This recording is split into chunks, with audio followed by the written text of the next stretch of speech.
Hi, it's Anthony from CarPlayLife.com, and today we're checking out a brand new CarPlay AI box from Carlinkit. If you've seen my last review, I reviewed the lower end now of the AI boxes, and as Carlinkit does, they try to revive their brand with different cases, unintended. And it's basically be either the same as it was before with a different case, or we might see something new. So let's see what's inside the box. So here's what you get inside the box. You get a user manual, the dongle itself, and a USB-C to C cable and a USB-A to C cable. This is for factory CarPlay systems. So you've got to think modern cars are going to be using the USB-C to connect to their CarPlay port, and older generation and even cars that I have, it will use the USB-A, and the USB-C end will plug into the dongle itself. User manual tells us that we've got nano SIM and micro SD. That's pretty much mirrors what the Tbox did.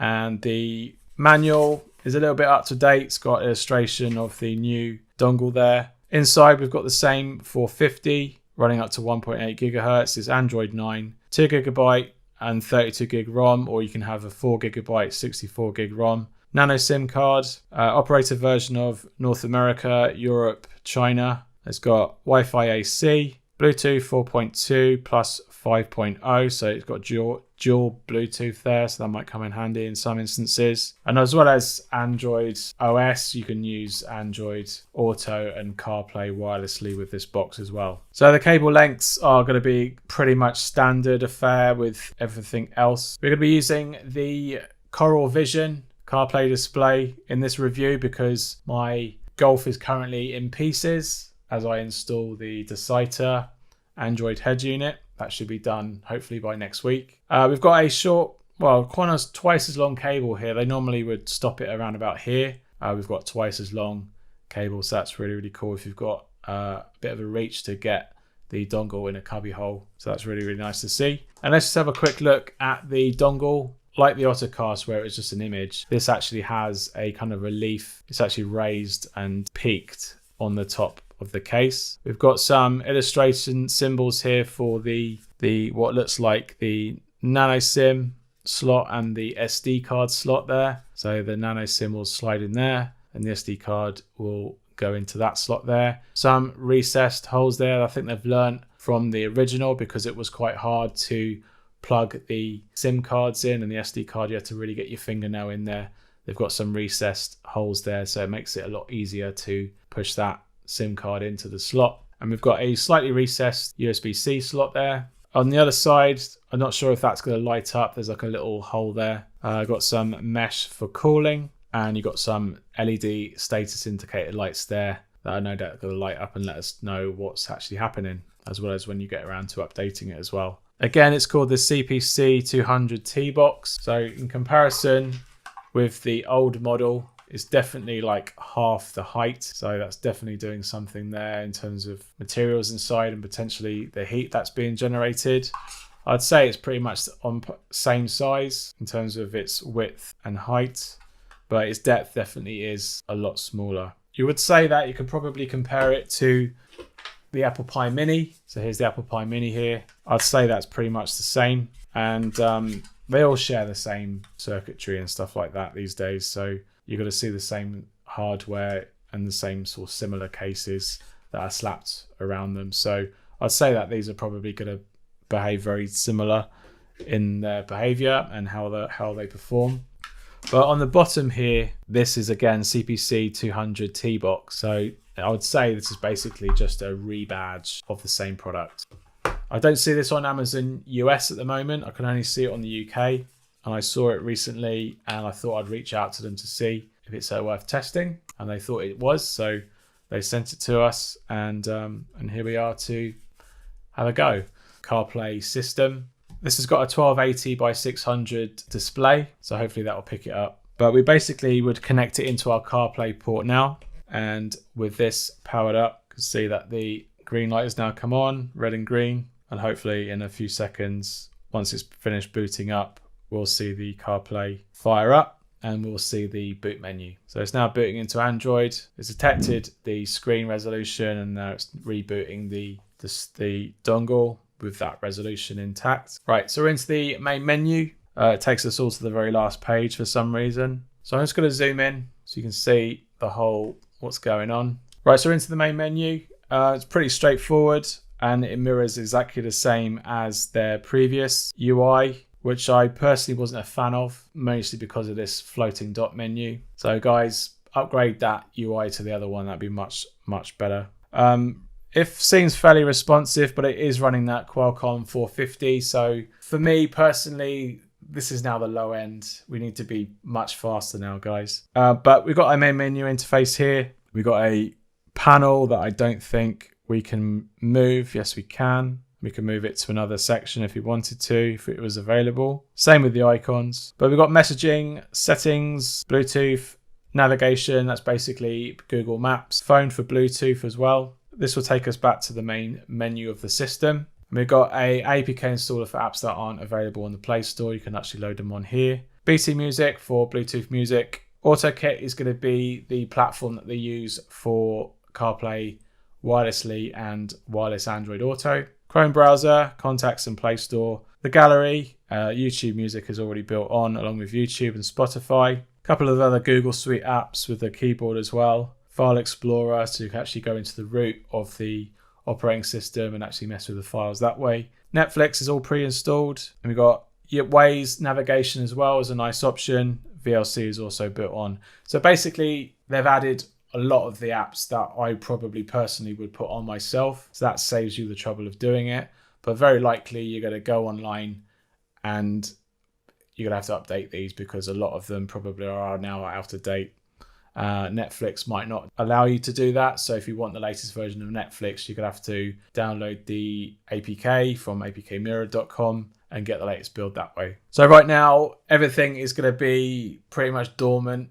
You're not going to be able to do much with it. You're going to definitely have to get this connected to the internet. So let's get ourselves connected to the internet. Right, so we've installed device info here so we can check out what's actually underneath the hood. We can see we're running Android 9 Pie here. 8 cores, all running roughly the same megahertz. With internal storage of 49 gig. And let's go to device. Got the Qualcomm, as we expected. Android 9 running API level 28. CPU, as we expected, is the Snapdragon 450, which is a little bit disappointing because you think with a refresh, they might be able to put in that 665. But unfortunately, they haven't. Maybe in the next couple of months, we might see that. So 8-core Snapdragon 450 running up to 1.8 gig. Wi-Fi has a link speed of 260 megabits per second, running at 5180 megahertz frequency for wireless CarPlay and Android Auto. Minus 60 DPM with a 92% quality. So it's pretty good. We've got our RAM here with 3.5 gig remaining. And the internal storage has detected my SD card that I've just recently put in it. It's picked up my display fine, running at 30 frames per second. It's probably more accurate. Some claim that they're 60 frames per second, but they're not. They're running at 30. So that's device info. We've got the same drawer on the main menu as the previous dongle. So we've got the back, switch app, voice dictation. We've got split screen mode. So we can independently swipe between different running applications. You could have Spotify running alongside Google Maps. And then you've got speed, which basically closes down any unused apps that are running. And then you've got a fast button to take you back to the main menu interface. So we'll come out of split screen. We'll go back to the main menu. So we've got our SD card in there. We've got a TF SD card that's been plugged into the top slot here. We're going to have a look at what it can do. So let's go into VLC to detect the storage. So we can play our bitrate test and see how the birds go.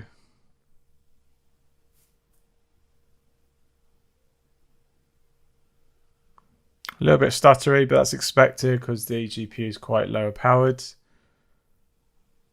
But it seems to be coping all right with no artifacts down here, as we've seen in some other dongles and Android devices. So that's all right. Color is going to vary based on the display that's been put on. It seems to play this 1080p video totally fine. So these sample files seem to be running fine. We've got some of the waves here. That seems to be playing okay as well. So generally, I think the video playback via the TF card is totally fine. So here we are in the Files, App, Explorer. Close all these dialogues. SD card, we can go in there. We can then go to our sample files. We can play them through either through this, or we've got the ES media player that's built in. And if we go to the home, you're going to see it's going to be playing. Oddly, it doesn't play through the ES media player. That's their own player, I assume. So you can download a dedicated Android music playback app, and you can then play your loaded files from there. Obviously, the music playback goes over through the home page as well. But if you load up something else that's music related, obviously it's going to cancel that out. So let's just try out Spotify. So on the right hand side, you've got 4 of the last used apps, which is quite handy to dip in and out of. My more favorite UI only just shows 3, but that's pretty much fine for me. With Spotify, that plays fine. And if it's anything like the Tbox in the car, the wheel controls will work just fine as well. And coming out, you can then have Spotify running over the top. So Google Maps runs pretty fine as before.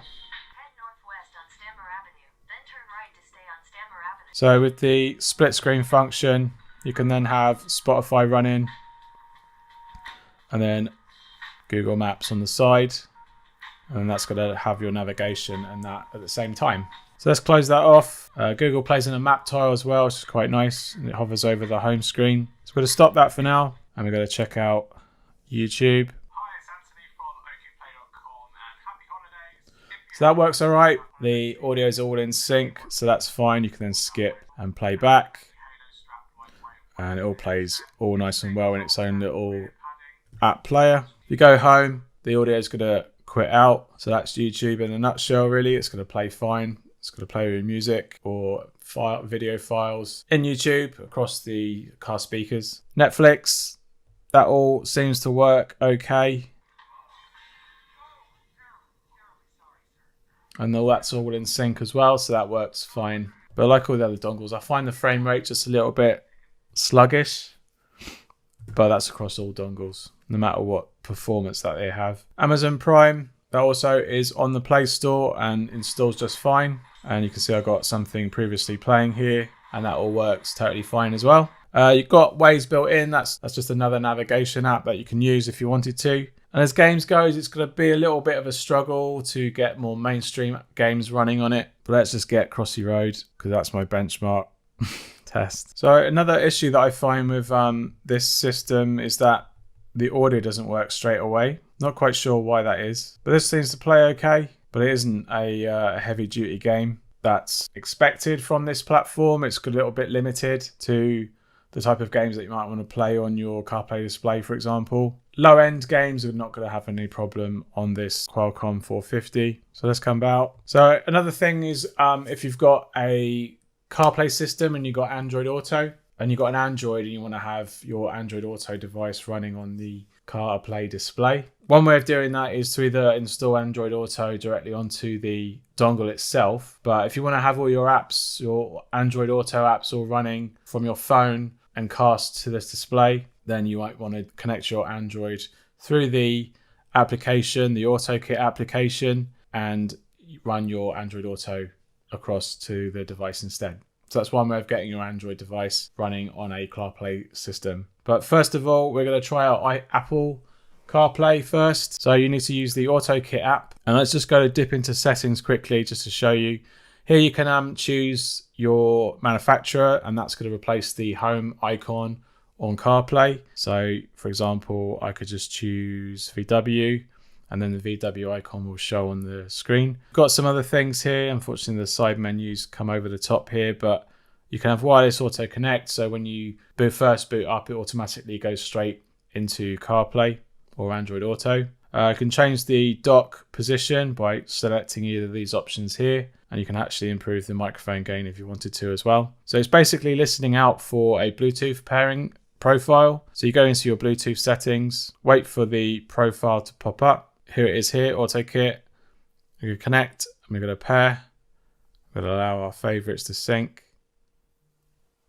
And now CarPlay's already been recognized, but now it's going to take a little time for it to recognize and display.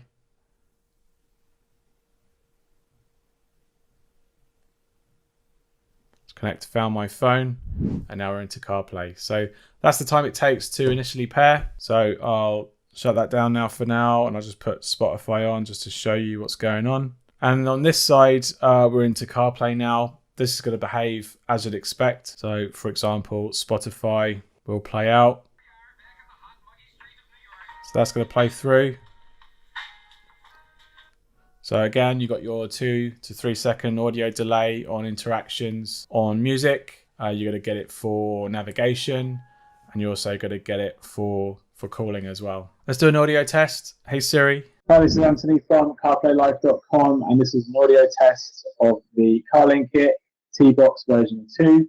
I'm running this on a CoralVision CarPlay display and its microphone input. Right, that sounded a little bit ropey. So the CoralVision CarPlay display microphone is a little bit average, so that don't let that deter you of the overall quality, but it's basically going to mirror the quality of what you would get from your wireless CarPlay anyway. So the fact that it works is great, and it should mirror the quality of your wired connection anyway. Oddly, you can see here that the CarPlay is playing inside this kind of window with the side column already still there. It doesn't really take over your whole entire display, which is a little bit unfortunate. But let's quit this out, come out of here, completely quit the app out and launch it again. There you go.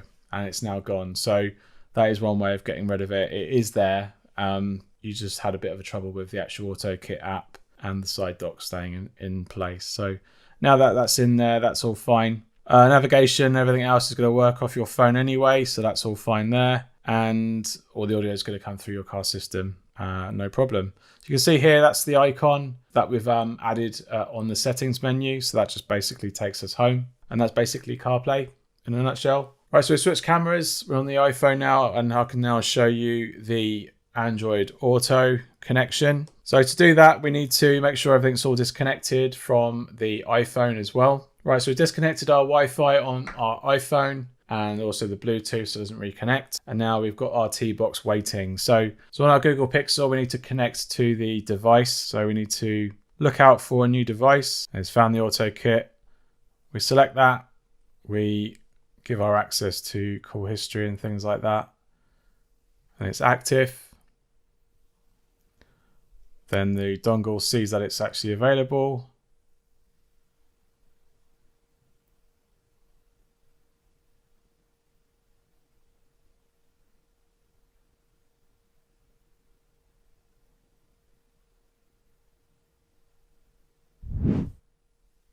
And that's not good, is it? So yeah, I don't know what's going on here. Let's go back and let's quit all the app out.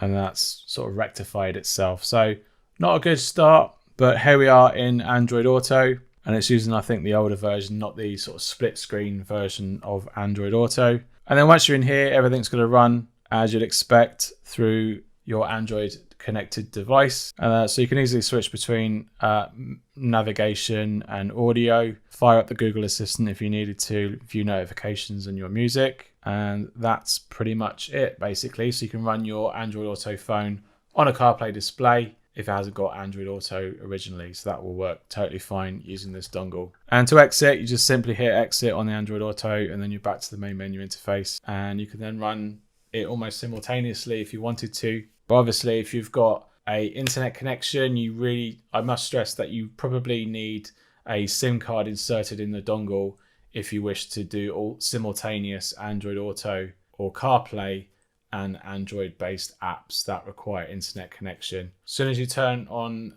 wireless Android Auto or wireless CarPlay, they will just basically cancel out your internet connection for your Android apps and vice versa. So if you have a SIM card installed, then it will get around that, because the SIM card will provide the internet for the Android Auto apps, and you can use the Wi-Fi to connect to it for wireless Android Auto or wireless CarPlay.